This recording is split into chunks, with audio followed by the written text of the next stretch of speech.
Okay?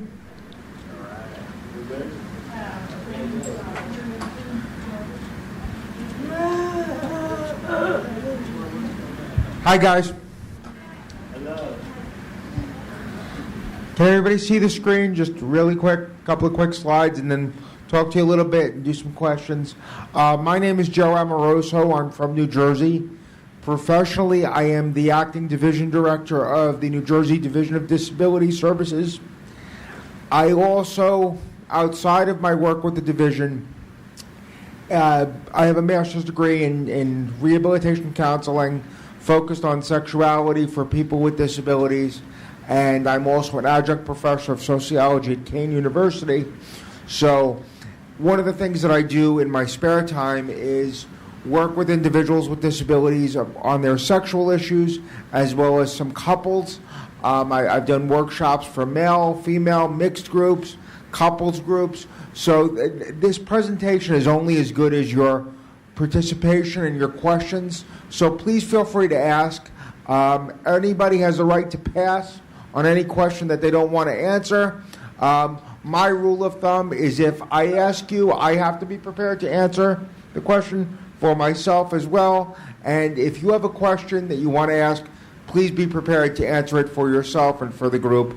And this presentation is also like Las Vegas. Whatever happens here stays here, okay? So tonight at the bar, we can find something else to talk about. Just don't talk about each other, okay? So, away we go. First question that we always start with is, why do people have sex, okay? Well, basically, one of the big number one reason is reproduction. It emotionally bonds you with your partner, allegedly. No laughs on that one, okay?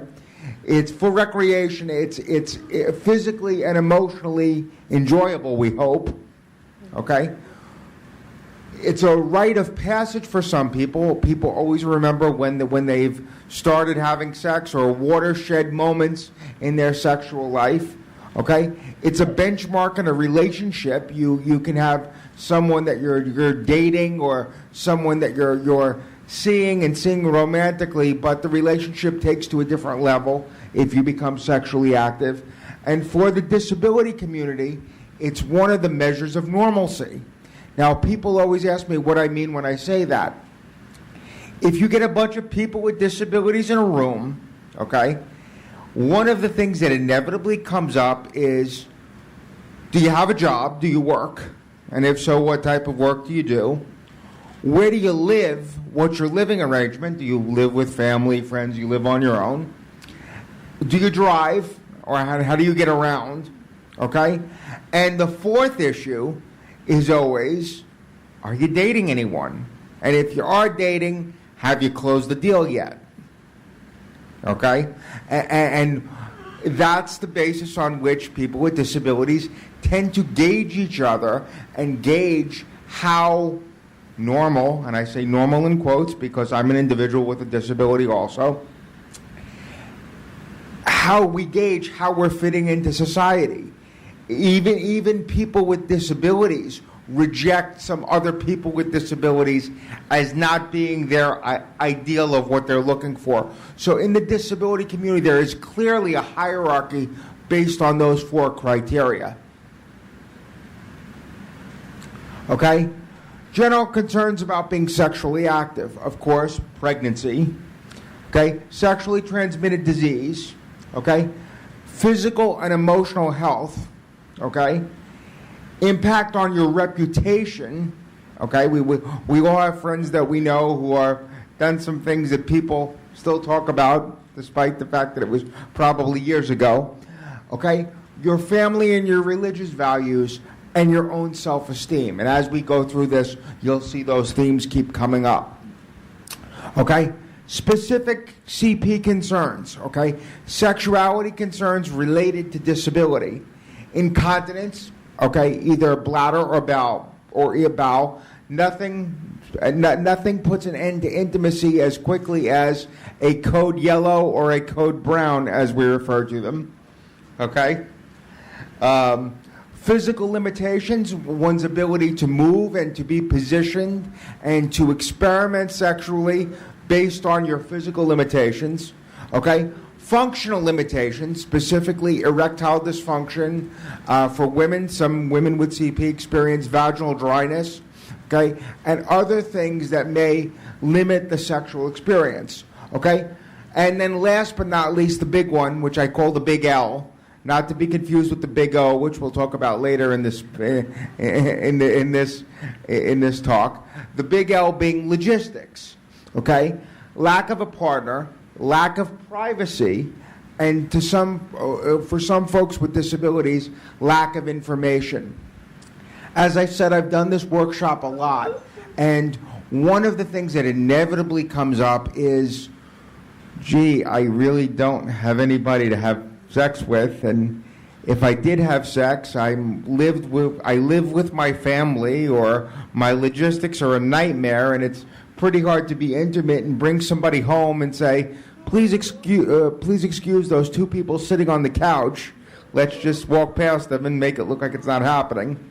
And lastly, lack of information. And why do I say lack of information?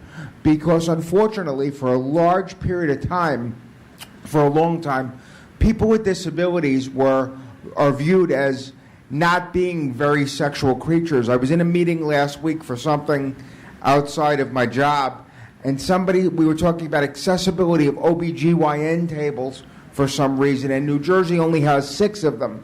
And I said, why do you think that is? And someone looked at me and said, well, women with disabilities aren't having sex, so they don't have to worry about that, and they're not having children either. And apparently the look on my face gave away my intolerance to that comment, and somebody that was with me said that I had to be almost physically restrained because I leaned forward like I was going to go across the table, and I managed to work it out. But for some people, there is a real lack of information. People with disabilities have just as much sex as their non-disabled peers. And very often what we find is there's also a lack of information because some adults with disabilities have never had the birds and the bees talk. So you find that some people who should be more advanced because of their age really have almost no sexual knowledge whatsoever, almost to the point of where it makes them a target for abuse and exploitation. I once did this talk and I had somebody come in and say, a female asked me, could she get pregnant because she let somebody lick her nipples? And I said, oh my God, I hope not, because that means a lot of us are in real trouble if that's all it takes. Okay. So the lack of information. Now, some common myths about sex for people with disabilities. Okay? That there's a right way to have sex, and that if you're not having classic tab A goes in slot B sex, you are not having sex right. Okay? Okay? Some of my parts don't work, so therefore I can't have sex. I'm disabled and no one wants to have sex with me. Okay? People with disabilities are asexual. Okay? Auditioning for the part of the friend, if you know what I mean. Okay? I have personal care needs, so therefore I can't be sexual. Okay? I can't get pregnant or father a child. Again, classic myths. I see everybody going, come on. In this room, I absolutely believe that everybody knows those are myths. Some folks on the outside do not, however. Okay? Okay. Sex issues and CP for the males. The classic ED. It's not ED. Okay? It's somebody's writing in a notebook, ED. Erectile dysfunction. Everybody knows what that means. Okay? You can see that on TV. Apparently everybody's got it now. It's the great disease to have. Everybody's had it at one point or another. Okay? They're unable to ejaculate. Okay? Experience other types of functional issues related to reproduction. For females, some experience some vaginal dryness, have limited ability to orgasm, or impaired muscle sensation and control, impacting on their ability to have children. To some degree, we may all have some of that, and I have CP as well, so I can count myself into the group. But a lot of folks have, there's a lot of myths that if you're not having sex like your favorite porn star, you're not doing it right, and no one will want to have sex with you. Okay, sex is mind over matter. The biggest sex organ in the human body is the brain. Okay? And if you don't mind, it doesn't matter. Okay? Okay? Dealing with issues, okay? Some men can fix ED with the little blue pills, okay? The little blue pills that they advertise every 10 minutes on every network, okay? For everything. Never take anything, of course, without checking with a doctor. There are also injection forms of the same things, okay? Use of sex toys to compensate for physical limits, okay? Everybody clear on that? Everybody just went, yeah, okay? Okay? Get me a Visa card and an internet connection, and I can order anything I want. Shipped to my house in a plain brown wrapper, okay?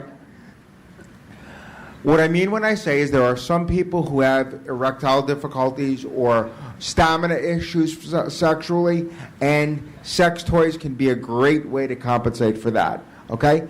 I always put this in because some folks, specifically with other disabilities, I do this workshop for the spina bifida folks too, and big issues with latex allergies, and again, nothing breaks the mood in the middle of a sexual encounter as using a plaything and then having someone going into anaphylactic shock, okay?